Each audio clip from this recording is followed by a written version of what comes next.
Welcome to the Sunday service of the Unitarian Universalist Fellowship of Northfield. I'm Bob Spear. I've been a member here for about 5 years. UUFN is an inclusive community that nurtures spirituality and intellectual growth and fosters ethical and social responsibility. I want to welcome everyone here and everyone gathered online. We are mindful that we gather today with different needs. Whatever brings you here, you are invited to come as you are and take what feeds you. If you're a visitor, either in person or online, we are glad you are with us, and we invite you to stay after the service to get acquainted. We welcome your questions and look forward to getting to know you. We have a few announcements before we begin our service. Our 3-session Newcomers Circle begins today. Joins Reverend Sarah downstairs after the service at 11:30. Anyone interested in learning more about the Unitarian Universalism and connecting more with others is welcome to attend, whether you're a newcomer or have been attending a while. Our UUFN All Community Cleaning Day is coming up on Saturday, October 29th, starting at 9 a.m. There will be treats, and a master list of all the tasks will be downstairs starting the Sunday the 23rd until November 6th. Unable to come on the 29th, please contact Connie or Wyman to arrange access to the building during the week. Thank you for all your efforts, no matter the size, to help clean our wonderful space. Next Sunday, join us for our service, Mystery and Miracle. Reverend Sarah, Worship Associate Mary Dorr, and our new Director of Family Ministries, Reverend Diana McLean, will lead us as we gather to remember, reflect on the joys and sorrows we carry, and support each other on the journey. All are welcome to attend. Bring a friend.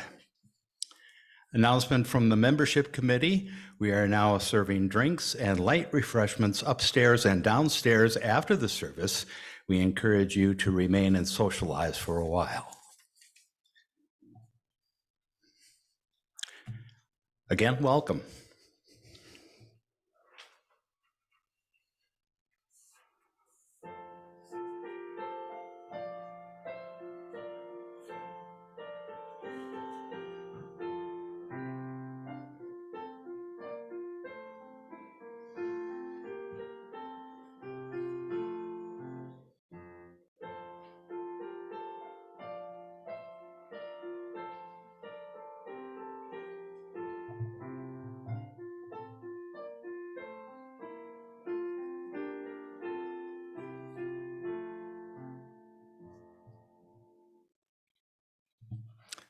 Our opening words are from an anonymous source.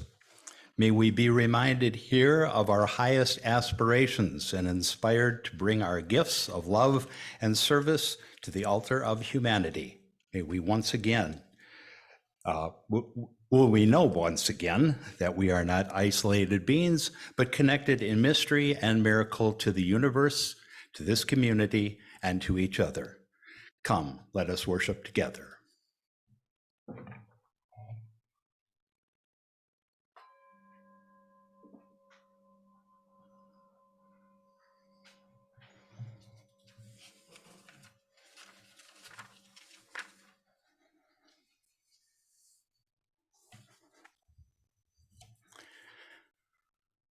The flaming chalice is a symbol of our Unitarian Universalism.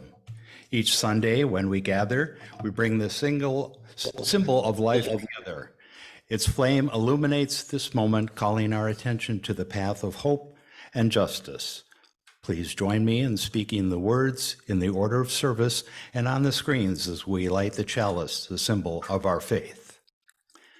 Let us open our eyes to see what is beautiful. Let us open our minds to learn what is true. Let us open our hearts to love one another. Please rise in body and spirit as we sing together, Touch the Earth, Reach the Sky, hymn 301 in your gray hymnals and as shown on the screen.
We now move into a time of centering using the chalice flame, the light of our candles of compassion. We believe the details of our daily lives are sacred and important, and each week we gather to share the sorrows and celebrations of this community. And so we light a candle for all the simple joys that are sustaining us. And we light another candle in honor of the sorrows and hardships we might be carrying. We light a candle for Ukraine to show our support for peace in their region. Working for a more harmonious, just, and merciful world requires an active commitment to the fullness of life for our neighbors around the world, no matter where they are. It was a joy to attend the Festival of Palestinian Arts and Cultures yesterday, thanks to Bill McGrath for letting us know about, and Sue Coleman, who also gave me a ride, and that's from Brenda. From Sue Needham,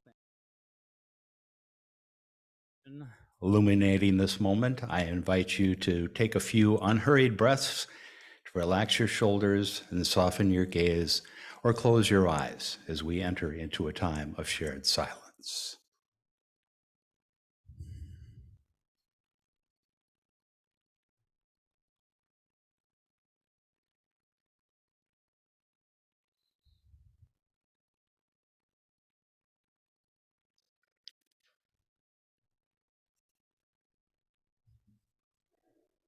We offer these words for prayer and contemplation from Ann Barker. We gather with a hunger for reconciliation. What is done cannot be undone. What is done next must be done with care. We gather because we are hopeful, because we have visions and dreams of a brighter future. There may be more than visions in this room. There are wounds we must heal together. Grief and anger for all that has been lost, guilt and fear for the reliving, pain that has gone without sufficient comfort, mistrust that was earned, that continues burning still. Every injury we may have named and yet still carry. Those we haven't, can't, or dare not speak aloud. Those who are not made to make public, those who still recognize, accepted, understood. These are the wounds that seek replacement, not cancellation or denial. Wounds we will tend cautiously, applying the salve of understanding, forming scars that mark our history without disfiguring the future we may share. This is not a time of quick solutions, fancy talk. This is a slow procession that is a prayer for peace. We are new at this endeavor, new at listening, new at hearing, new at taking enough time to honestly receive one another's stories. What is done cannot be undone. What is done next must now be done with care. We gather because we are hopeful, because we have visions and dreams for a brighter future. May the strength of this time together help us walk forward. May the wisdom of this experience help us know our path. May we have the courage to return as often as necessary until our way is clear. May we have the perseverance together to see it through. May we cause it to be so. We will now take our morning offering. This month's share of the plate recipient is Native Ways Federation. The mission of NWF is threefold: strengthen the circle of giving by uniting Native organizations to raise awareness and support for the communities we serve; to better serve Native communities by becoming more effective Native nonprofit organizations and ensure the nonprofit organizations working on behalf of the Native communities observe the highest level of ethical standards and fiscal responsibility. Native Ways Federation is dedicated to uplifting, supporting, and advocating for the Native nonprofit sector. We are strengthening the circle of giving through our promoting more equitable philanthropy in support of Native Love Solutions. You may contribute by putting cash or check made out to UUFN with offering basket on the memo line in the basket. Or you may contribute by getting out your phone and going to our website, UUNorthfield.org, clicking on the yellow donate button on the right-hand column and then selecting share the plate. As always, thank you for giving as you are able.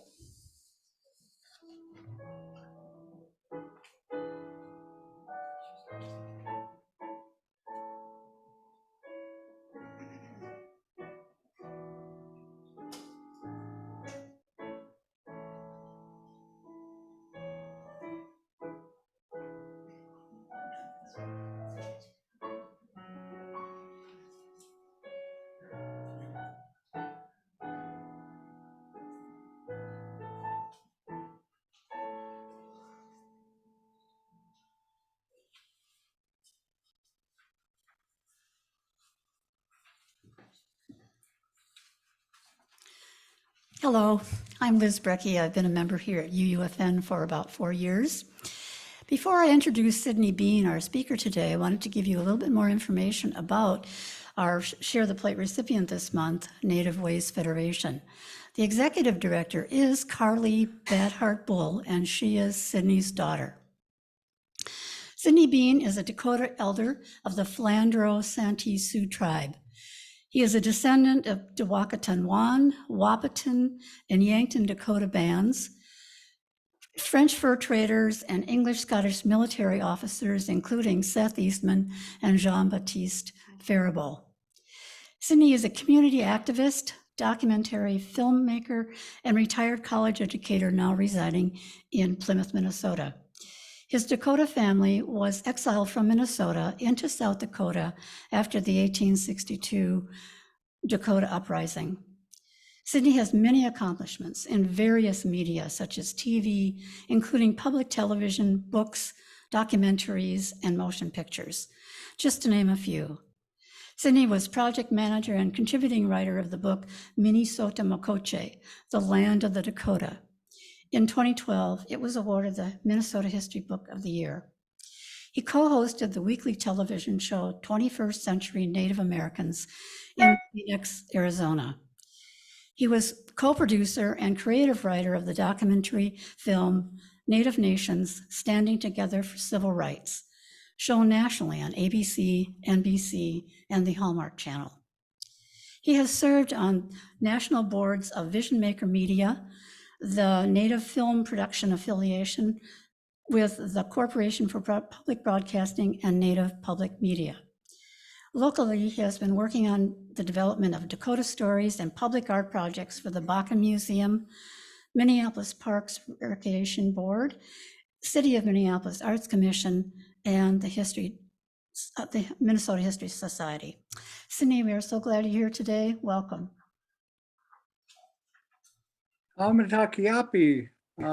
all my relatives. I'm honored to be with you today. And my daughter, Carly, is not able to be here today with you, so she asked me to take her place.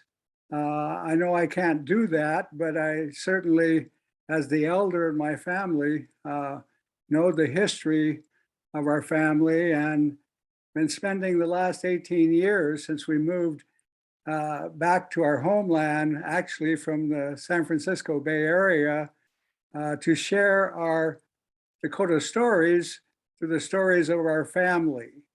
And so I'd like to take you through a few slides and introduce you to our family and to some of the stories that we have been sharing. But as I said, we always open when we speak with Haumatakiapi. And what that means is we are all related. And to me, it speaks to the interdependent web of life that we all are a part of, and the dignity that represents us in terms of all things. And being a Dakota means being a good human being. And as I reflect on the principles of your congregation, it is those same principles, that we share today.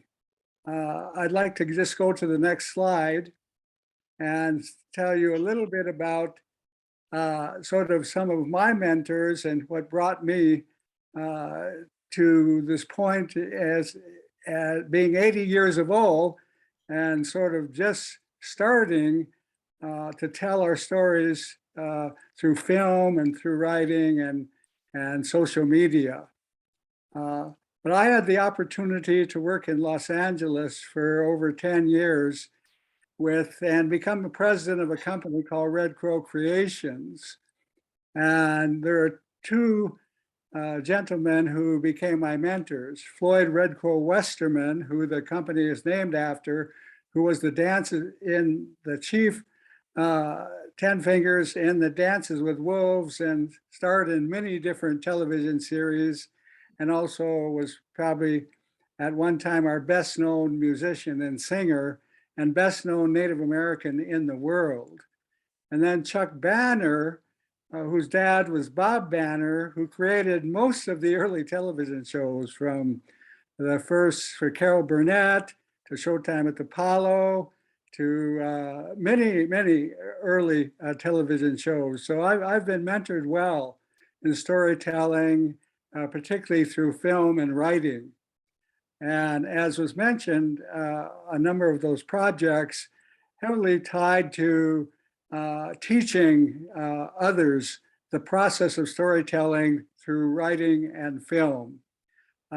Next slide, please. As was mentioned, this is my daughter Carly, who is on the right as I look at the frame here, and my daughter Kate. They are identical twins. They never went to high school. They sort of followed the beliefs of our family and the principles of our family. And then when they went back to school, they did very well. And so I come from a highly educated family. As I run through some of these slides, you'll see how I'm so connected to the early history of Minnesota and through very educated and very knowledgeable people. But Kate is a PhD and Carly's a lawyer, and we sort of work together as a team in not only telling our stories, but finding avenues for presenting and relationships to build around the stories, with the hope that it joins us further together into that understanding that interdependent web and the dignity and respect for all, and particularly for understanding the Dakota story that has not been well understood or told here from our Dakota homeland and our Dakota point of view. Next slide, please. I want to share with you some of our early relatives. This is Jacob Many Lightnings Eastman, of which we received our Eastman name. And he was from Black Dogs Village, which is one of the early villages here in Minnesota. He married a daughter of Seth Eastman, who was a commander of Fort Snelling and probably the most famous painter of early Minnesota. And so we are descendants then both of Dakota people who came from the villages closest to Minnesota and to military officers, and here represented by Seth Eastman, who ended up being a commander of Fort Snelling at one time. And also we're French on our Faribault side. And John Baptiste Faribault was the first actual settler at Mendota, asked to settle there by Sibley when Sibley was organizing here around the fur trade, before he moved into politics. And so we are Dakota, and we are English, and we are Faribault in this slide. Next slide, please. These are two of our other early relatives. One is Colonel Robert Dixon, who was actually Scottish, came down from Canada. He ended up actually being a part of the War of 1812 and leading the Dakota and other tribes in victory against the English. And then later, as many of the people who came down from Canada and were part of the English fur traders became an American citizen and well known in early history, also the development of Minnesota, particularly related to the trail coming down from Canada in the early days. The other gentleman is Chief Blue Cloud, who was the last hereditary chief of the Yankton, Dakota, of which my father's family comes. And so our name, Beane, comes from him. And he descended from Jonathan Beane, who was a graduate of West Point and also an early military officer in this area, who also become an Indian agent. Next slide, please. As I mentioned, there were 3 villages really that were closest here to Minnesota that were instrumental in welcoming the fur traders and welcoming the military officers, welcoming the early missionaries, and really encouraging that all come together in one with the land, with the water, with the trees, with the beauty of this place. And those 3 original villages were Pinachon's village, Black Dog, and Little Crow's village. And my family is integrally related to all 3 of those villages. Pinachon, along with Little Crow, were the 2 signers of the first Dakota Treaty of 1805. And it's been referred to as a friendship treaty. And it was actually the first treaty that was approved by Congress. It wasn't acknowledged by the president after he initially authorized and presented it to Congress to approve. And so it's been challenged as being whether it's actually a treaty. To us, Dakota, it was a friendship treaty, and it's always a friendship treaty. And so what it said is that we welcomed all who came here. We made available the area of our living and our prayer and our understanding for the building of Fort Snelling. And at that time, Fort Snelling was to be a place of economic unity around the fur trade. And so with that treaty, we also acknowledged is that we should never leave this land ourselves, and the land should not be sold. And so as we know historically, that did not come to happen. Next slide, please. These are 2 paintings of Seth Eastman, as I mentioned, probably the most famous painter in the early history of Minnesota. His many paintings are throughout the Capitol and Washington, D.C. A lot of them were bought by John J. Hill, who built the railroad here. The History Center, Minneapolis Central Library have originals of those paintings. I think also the Minneapolis Institute of Art would probably have originals. He painted many scenes, and so he really reflects through his art. And a book called Painting the Dakota, which has been written with a young woman that my family collaborated with, shares all of these scenes. And they, even for us, are a glimpse at what history was like here. We not only lived in teepees, but we lived in lodges. And so the early villages were in lodges along the river. And then we were hunting and gathering people along with agricultural people. So they traveled with the seasons into the woods and into the plains for hunting, and gathering. And then we were very spiritual people, and we practiced our spirituality through ceremonies and through stories that were about our ceremonies and guided us. And we didn't have an institutional church. We had a set of principles, much like I see the Unitarians have, are guided by principles. And so those principles are reflected in all of our ceremonies. And so we try to live up to those principles today. Next slide, please. The early villages that we began telling our stories about when we came back here 18 years ago related to Pinachon Village, which and the 1805 treaty. So our family helped organize what is called the Dakota Community Council, actually around principles of our spirituality. And that group of families who were mostly exiles who wanted to return here and bring their stories back were able to enter into a relationship with the Minnesota Historic Society.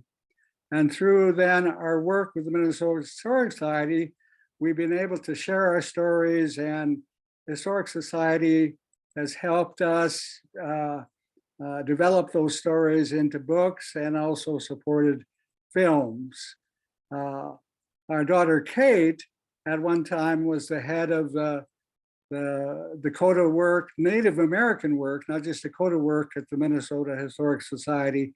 And she led the organizing. My daughter Carly and I participated of the Dakota Community Council. And again, is a non-incorporated entity of families who come together in worship around the principles and values of our people and to tell our stories through historical centers, through parks, through public places, because our stories are public stories.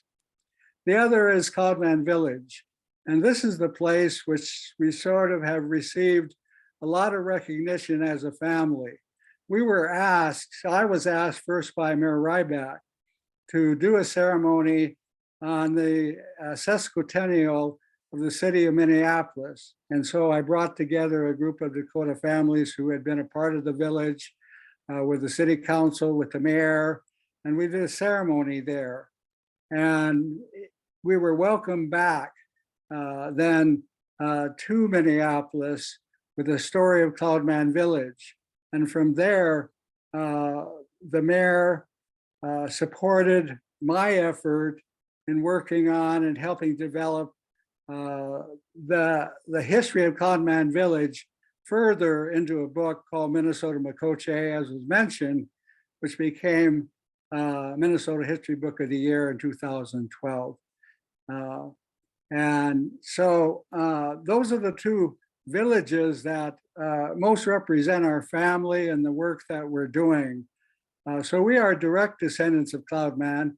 Again, as I mentioned, Cloudman was basically an in-law to Seth Eastman, and also Cloudman then is sort of the guide to how our communities have been formed.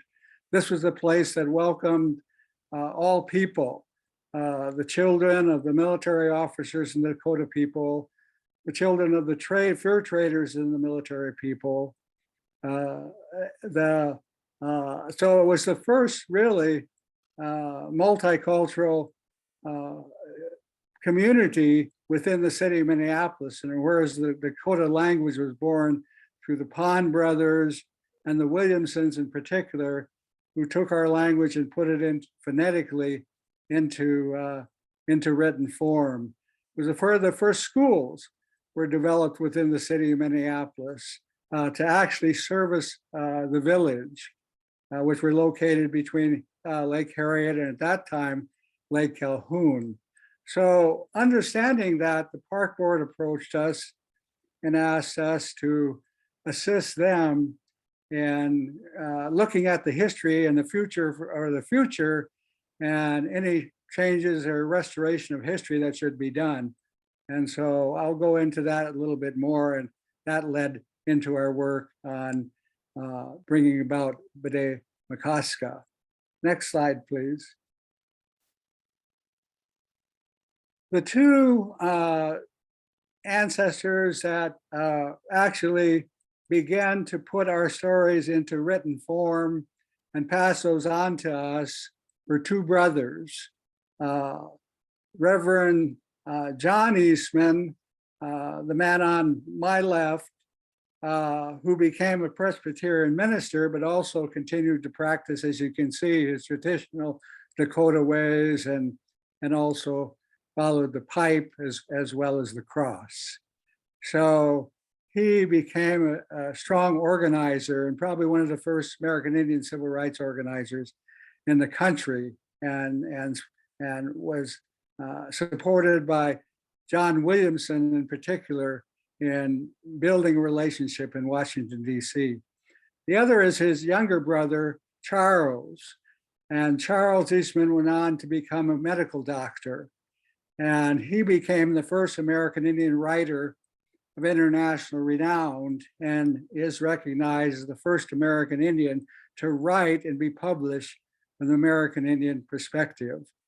So these are the two gentlemen who really brought the stories to my family, who were be able to had the opportunity, both went to college and became professionals at a time when Native Americans were not allowed, really, in most places, to speak their language or to convey their stories. So they were actually speaking the language was in the church at one time. The only place you could speak it, it was outlawed. The only place you could practice Dakota principles of spirituality were in the churches. Other places it was outlawed. So you can understand how and why they became closely related to the ministers of the day who also reached out to our family. Next slide, please. So our stories really sort of went from Minneapolis to Bloomington. Cloudman Village was relocated after 1839 to Bloomington, and it existed there for another about 10 years. And that's where Reverend John Eastman, my great-great-grandfather, was born. And so, and that's also where Pinachon's village ended up. And so we've been doing a lot of work also with Oak Grove Presbyterian Church, with the city of Bloomington, now with the Historic Society, and I'm just now starting work with Normandale Community College at their request. In all of these cases, we've been invited after people hear our story and read some of the works of our ancestors and begin to see the kind of work we do. Next slide, please. I'm going to go through a number of the projects that were mentioned in the introduction, and all of these are the collaborative works that would not have come about without the help of many people. In the case of the state of Minnesota, through its art and culture project, through historical societies, through film production companies and collaborators, through the major networks and public television, all of whom have welcomed us in and support our work. So you see Minnesota Makoche there. And then the current film, I have a 4-year contract with public television about my great-grandfather, Charles Eastman, told by my daughter, Kate, as the narrator of that film. And that is available on Amazon now, and following sort of the new media form of sharing and distribution. Next slide, please. Also mentioned, and it was mentioned, I am an activist and a community organizer by training. And so I've made, I believe, the only film about the American Indian Civil Rights Movement that shows how the American Indian Civil Rights Movement paralleled the African Civil Rights Movement in pretty much every way, with a strong relationship to churches and the spiritual leaders who helped guide the American Indian Civil Rights Movement as we still know it today, with Washington-based offices, with support financially for testifying before Congress. And I myself if you look at my name, have testified before Congress and Congress commissions and the National Council of Churches many times over my career. The other is a work that my brother and I, Bill, did with the Ramsey County Historical Society about Charles and Elaine Eastman when they moved here back to St. Paul. And they first began to write the stories of Charles Eastman that are now 12 books in print, and the 13th we are putting in print next year. And that became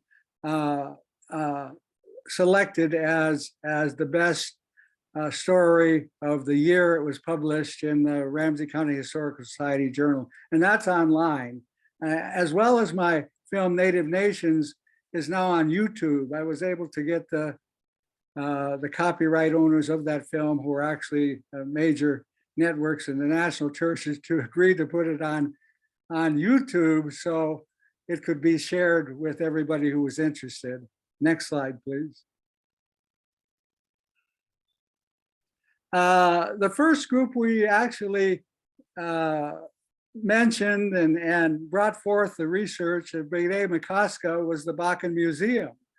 They asked us, because our great-grandfather Charles Eastman was a medical doctor, and because Bakken invented the pacemaker and founded Medtronics, they saw a close relationship to our family in the area of medical and practices and medical devices and medical stories. And so they asked us to tell our story. And so that was the first place that Beane McCosker was used around what was then Lake Calhoun.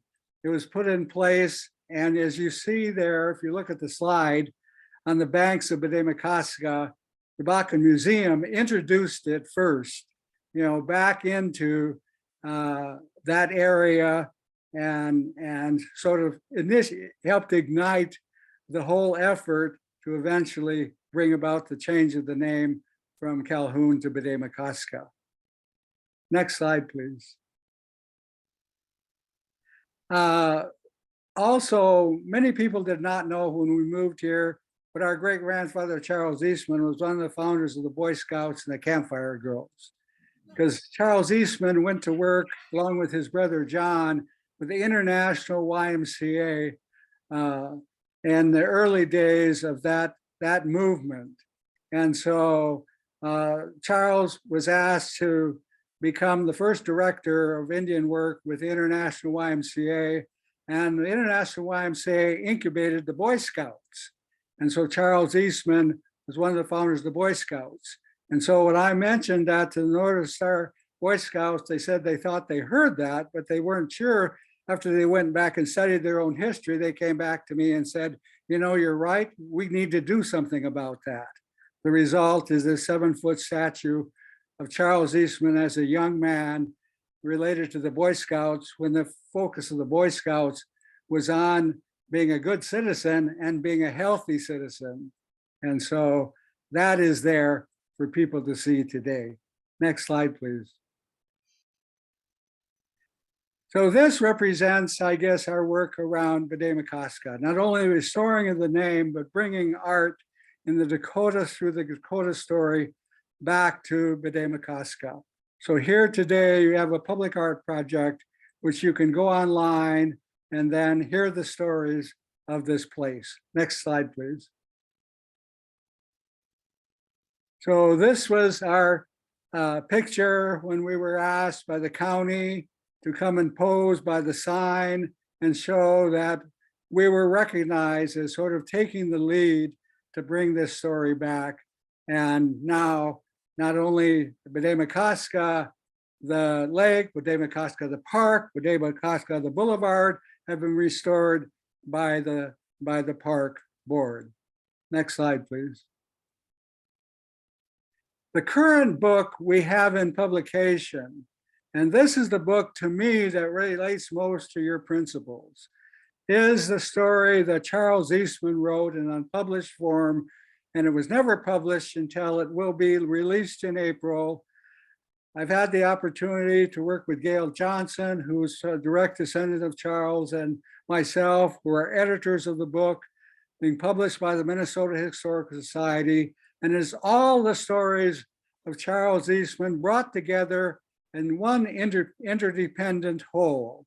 And so if you have the opportunity and seek to reach out and buy this book in April when it comes out, I also suggest you read The Soul of an Indian, which is Charles's best known book today, published in many languages all over the world. So as you can see, we are a family of people who have come back here and have taken the responsibility to bring the history of our people, the stories of our family back, and have been accepted by many groups to do that. And I thank you for accepting us to do that with you today.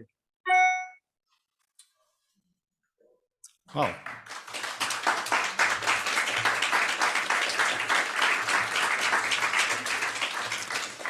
Thanks, Sydney, for your words, your stories, and your history, and for being with us today. We appreciate it. Thank you as well. Please rise in body and spirit as we sing There Is More Love Somewhere, hymn 95 in the gray hymnals and as shown on the screen.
Our closing words are adapted from those by Leah Derlin Jones.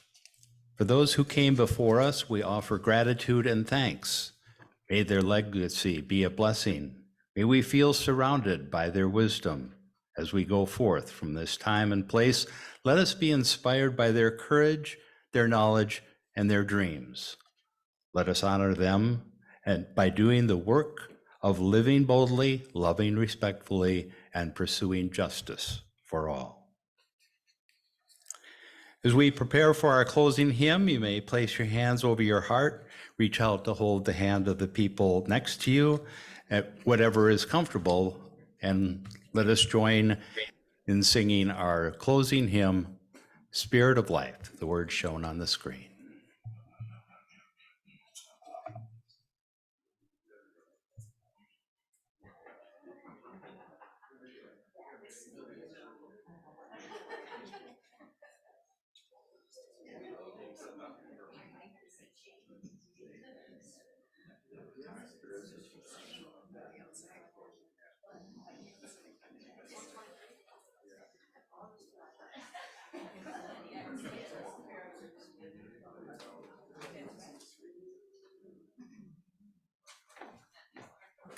As we are getting organized for Spirit of Life, we're going to take a breath and I'll do an announcement.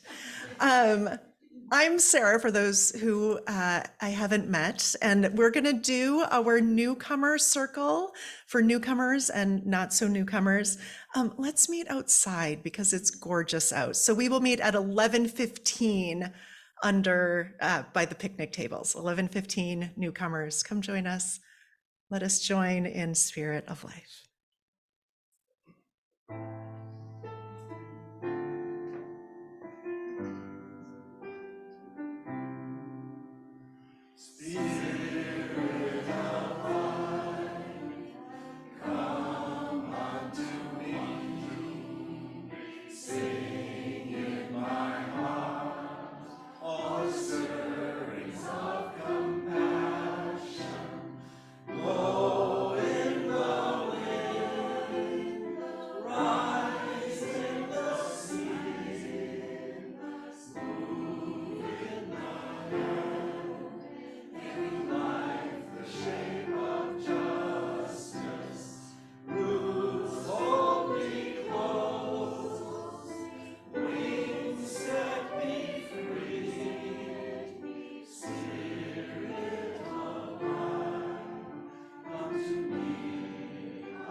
Please join me as we extinguish our chalice as printed in your order of service.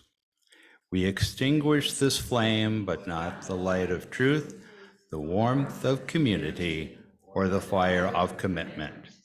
These we carry on our hearts until we are together again. Go in peace.